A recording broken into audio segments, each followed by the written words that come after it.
What is the purpose of an American Legion post? To provide service to our veterans, their families, and the communities in which we live.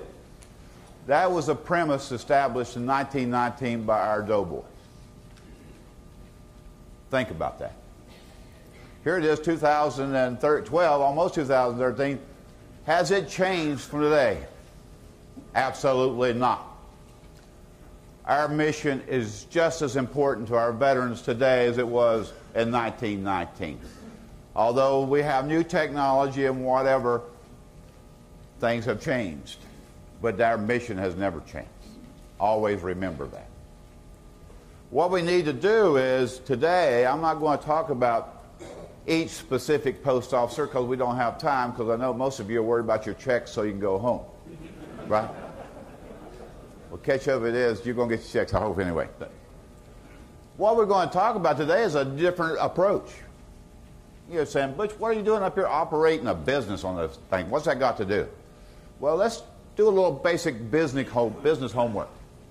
In a business, you have rules and regulations that govern your business. And many of you probably are in business of some sort. You have guidelines which tells you what you can and cannot do. You have well-trained leaders. Can you imagine having a company with the leaders not knowing what they're doing? You know your customer base. And why do you need to know your customer base? Because, in fact, if you don't know your customers, how are you going to be able to sell your product? And more importantly, you got to know what your product is. Furthermore, you have a knowledgeable staff in the various areas of your company. It could be marketing, manufacturing, or whatever the area is. It depends upon the size of your company. You have well-trained staff members working to sell your product, advertising, stuff like that. And you also have an ongoing training program for your staff and employees. Reason being is if you have a business and you don't keep up with current training, your staff and your employees, guess what happens to your business? Your competitors usually push you right off to the curb. Okay, now let's take and correlate bring a business to the American Legion. If you'll notice, we are a business. A lot of people in the American Legion doesn't look at the American Legion Post as a business. But let's look and see how we compare to a business. We do have guidelines and rules. It's called our Constitution and bylaws. This gives us a roadmap on what a post can do to help our veterans, the community, and children. We have officers that are our board of directors. We have committee chairs like Boys State, Oratoric, whatever chairs that are program directors. And we have members that are stockholders. Executive committee meetings is sort of similar to a board of directors meeting where you discuss business that's come before you every month or every 2 weeks. And then when you have membership meetings, that's our stockholder meeting. That's telling your membership what is happening. And also you get feedback from your members. Newsletters tell our veterans our members in the community what's happening. How many people in this post have a newsletter in there? How many people? Well, I'm glad to see that. If you don't tell your stockholders what happens, guess what they do? They sell their stock and go join some other organization. Something to think about, huh? And guess what our customers are? Our customers are our veterans, their kids and family members, and the community in which we live. Okay, now what we're going to do is we're going to do a little questioning. This is an open book examination, if you will. We're going to look at our post. First thing we do is, in any kind of business, is our post profitable? How many people in here thinks their post is profitable? Interesting. Are we meeting our mission? How many people in here think we're meeting their mission of their post? Well, not very many hands. Sort of scary, isn't it? Okay, so what we're going to do is we're going to have a little self-audit. So we're going to ask a few questions. Think about it. Do our post officers know their duties and responsibilities? I have seen a lot of officers get elected that have no clue about what their job is. I correlate that with a guy in a hospital. He's walking down the hallway, and this guy's a great orderly, for example. And this guy needs brain surgery. They don't have a surgeon, so they say, okay, orderly, you're now going to operate on this guy's brain. Think about that. In other words, the individual is not qualified to do the job. We need to make sure that doesn't happen in the Legion. Does the post have a current copy of the post administrative manual? Does all your posts have that? Just think about this. Does each officer have a copy of the officer's guide? These are very simple questions, right? And does a post have a copy of the current adjutant's manual? Think about it. Answer these questions. Do post officers know their duties and responsibilities? Does the post have a current copy of the Constitution and bylaws? How many people here have a current Constitution and bylaws? Wow. How many people here know where the Constitution and bylaws are? How many people don't know where they are? Interesting. I don't mean to point fingers at anybody, because that's part of the reason we're here. You folks can read as well as I can. All of these manuals and whatever are available how? TextLegion.org/forms. You can find basically all these publications online. You also can find a lot of this information at Legion.org. That's the national headquarters website.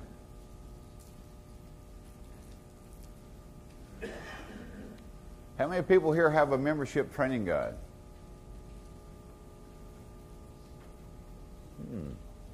Are officers and members encouraged to take the American Legion Extension Institute course? How many people in here have taken the recent one? Wow, that's really good. How many people, when they leave here, that haven't taken it is going to sign up?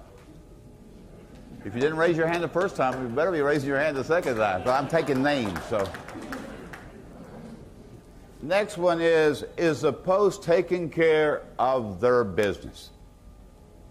Do you have records of your post? Minutes of executive committee meetings, transmittal reports on membership, general membership meetings, financial reports, and whatever. Is that relevant? Yes. How about financial records? Let's talk about finance records. How many people here have bingo, for example? Good. How many people in here offer their post up or facilities up for rent that's not Legion oriented? There's another agency that we have to think about. Guess what that agency's name is? Internal Revenue Service. They get us at home, and guess where else they can get us? They can get us at the post. A lot of posts right now are in economic distress because they don't maintain good records. And the IRS, for example, is like from Missouri, show me the records. Okay? Are you involving younger veterans in your post activities?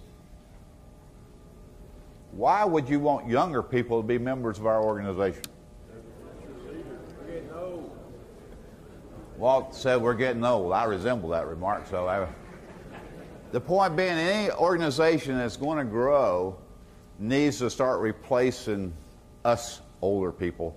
The majority of the people in the American Legion today are Vietnam veterans. I used to think Vietnam was just a few years ago, but 1975 was 37 years ago. So I guess we all went in when we were 12, so I guess that's why. Does a post have a regular scheduled meeting? What happens when you don't have meetings? Chaos. People start wondering, rumors go floating around, and you don't know what the post is doing. Do officers and members attend district, division, and department conventions? Is membership growing in your post? You know, Fred Rogers later today is going to tell you about membership. But if your membership is not equal to or greater than what you had last year based on renewals and new members, we have a problem, don't we? And as a post assisting veterans in the area. What is our mission, folks? To take care of the veterans, first thing, right? Does a post have an active youth program? You need an active youth program. Why?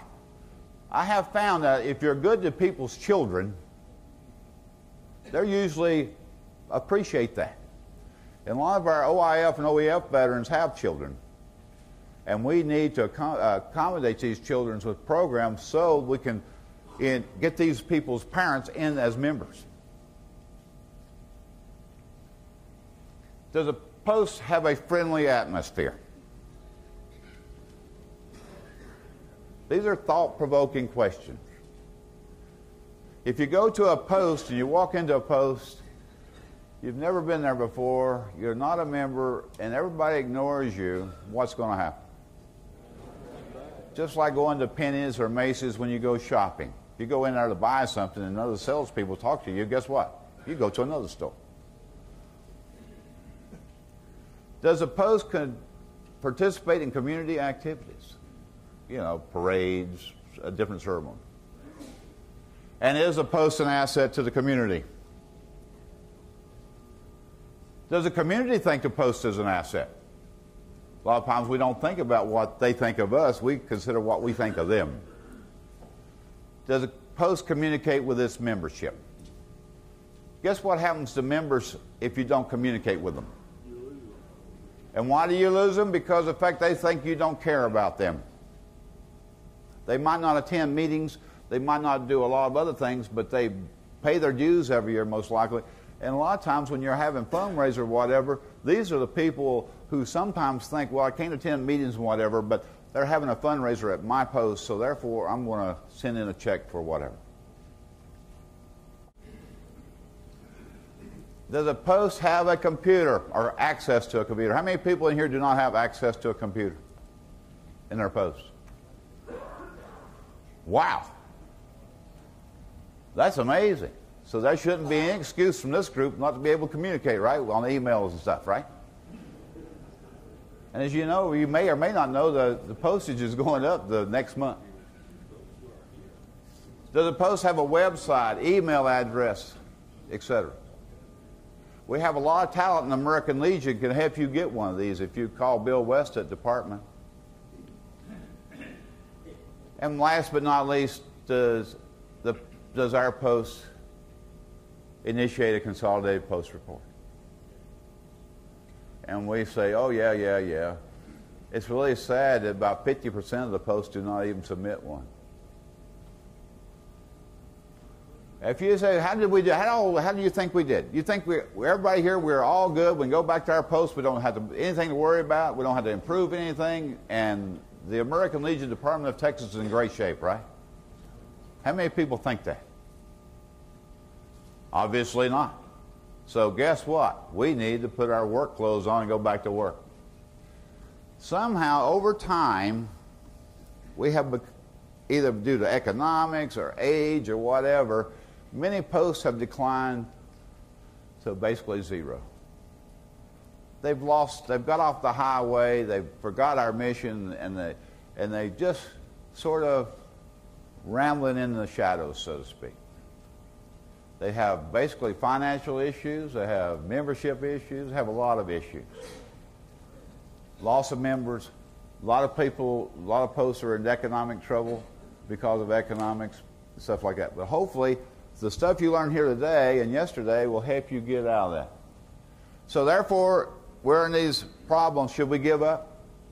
Should we give up? Absolutely not. Those veterans, doughboys, back in 1919 didn't give up, did they? Those veterans in 1919 came home to work for veterans, their families, and their communities. People say, well, that was in 1919. Well, they had a heck of a lot more obstacles to go across than we have today. First of all, there was nobody taking care of veterans. They demonstrated that they had demonstration in Washington to get the veteran stuff done. So I just want you to think about that. If you think it's difficult today, just think about what those guys did and what they did for you and me. So do you think we have a good future in the American Legion? Department of Texas? We certainly do. And guess who's going to fix the issue? That's right. People wearing these hats. Not white hats, green hats, skunk hats, blue hats.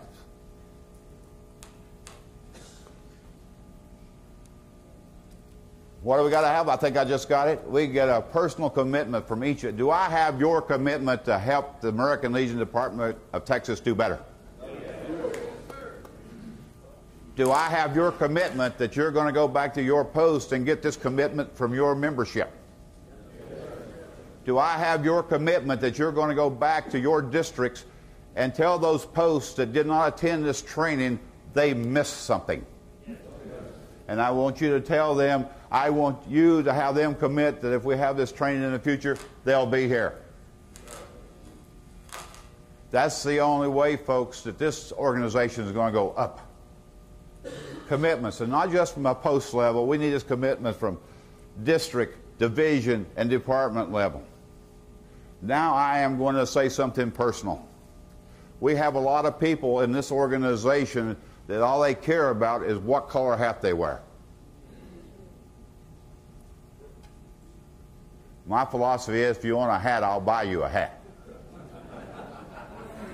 I have a permanent white hat, if you notice. So the point being is, if that's your only objective is to get a hat, do you think that's a good sign of a leader? So that's my personal thought on that process.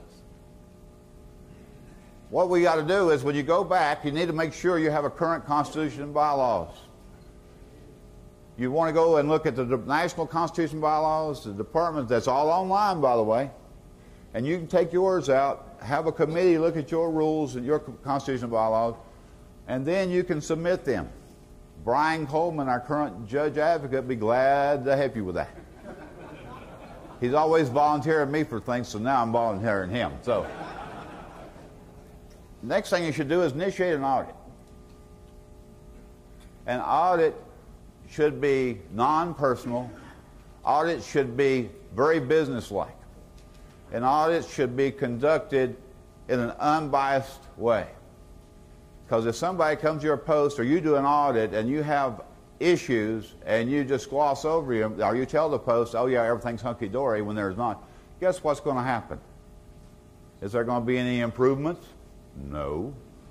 So therefore, we've got these people dancing the same number, and then what happens? We just go to put them down the list. Don't be too proud to not ask for help. Anybody tells you to know everything about the American Legion, I'll show you somebody just fell out of an airplane with no parachute. A resource library should be established at each and every post.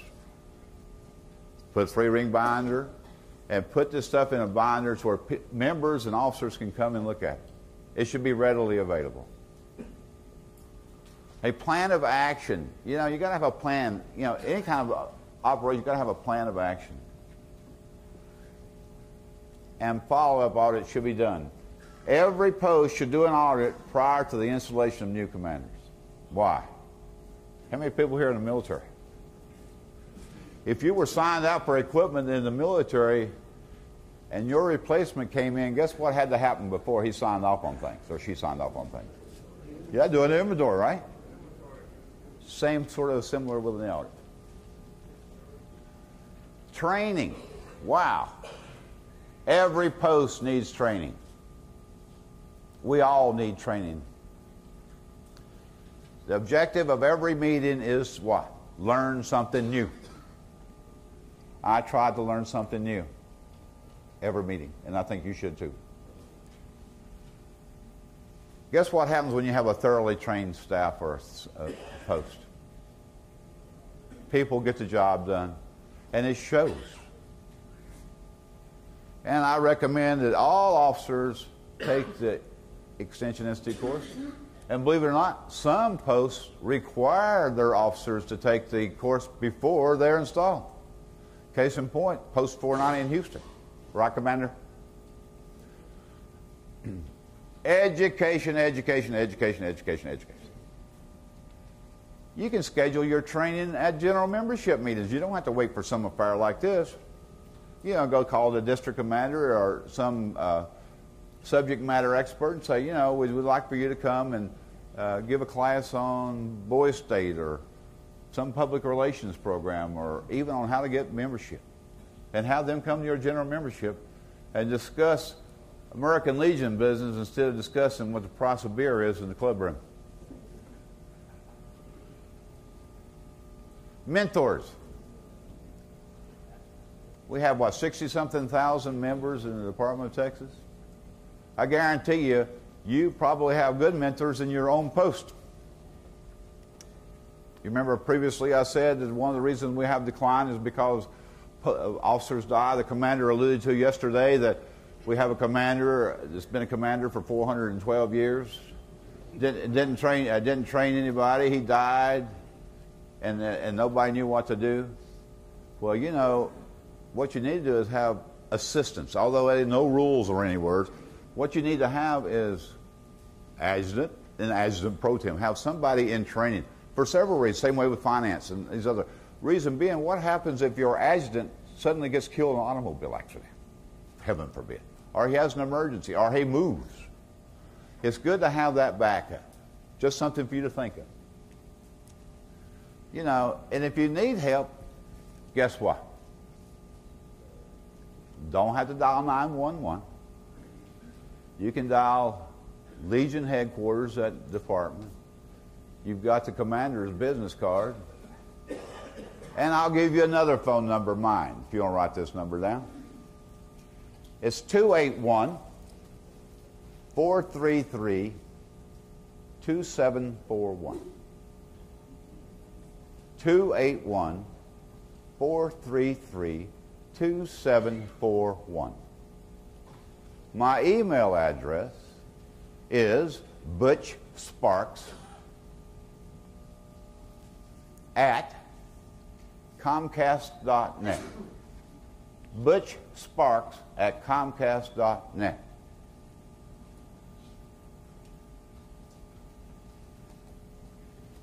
And if I can't answer it, I'll turn you over to the state vice commander. I'm sure she can take care of it.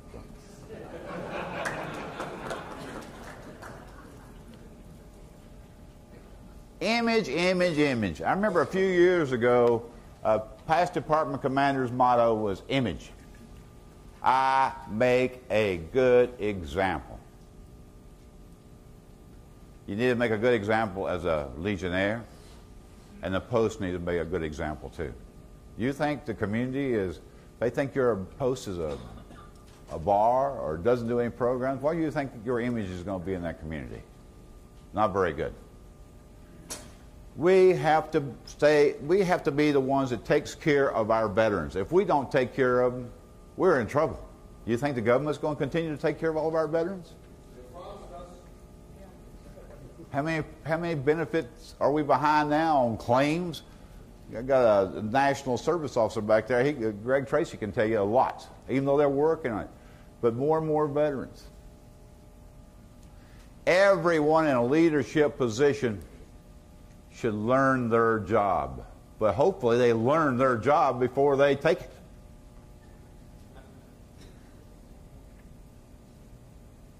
We got all these programs out there, and somebody yesterday says, you know, Butch, our post can't afford to do all these programs. Nobody has ever asked at a post to do all these programs. Do one. And if you can, do two.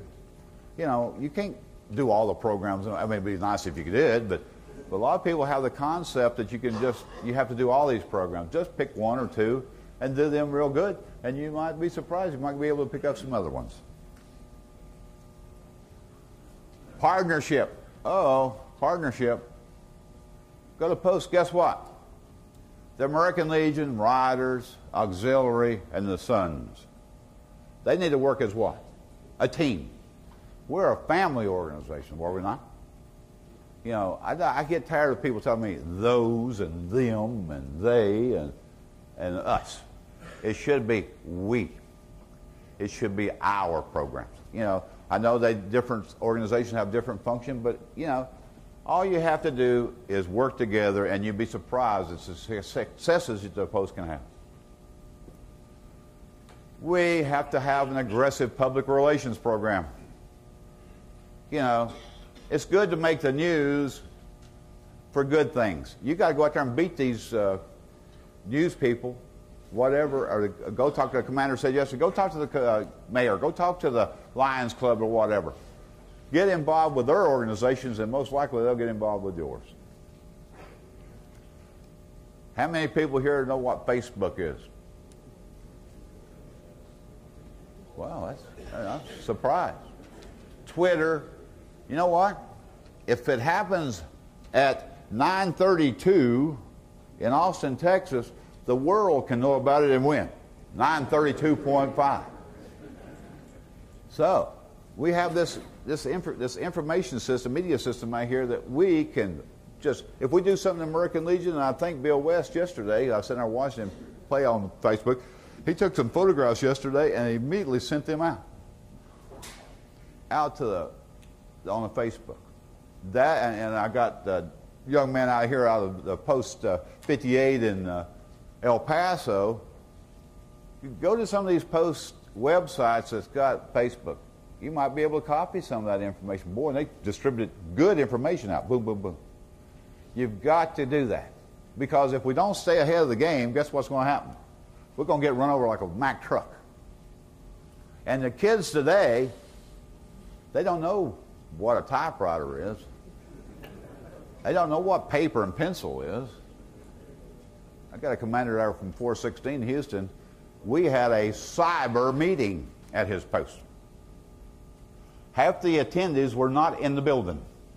They asked Lynn and I, could they have a meeting? I said, Lynn, but 4 people here. You know, what's the quorum? Guess what? Oh, well, we got them on video, and this is our finance officer on video and whatever. But we had, and I said, I don't know of any rules against that. And we had an election of officers and conducted post business with half the people on video and on the cell phone. It was first for me. But you know what? That's common for them. So we've got to think ahead. Every opportunity you get to put your post in a limelight in a positive way, take advantage of it.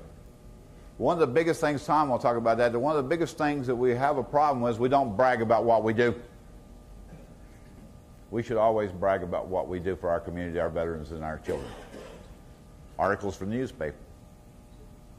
Because I got news for you. If you've got a club room and somebody leaves there and runs over somebody in the parking lot, you're going to get all kind of public relation information.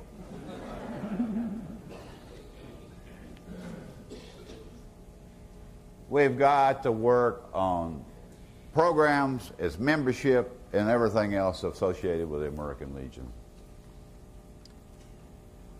You know,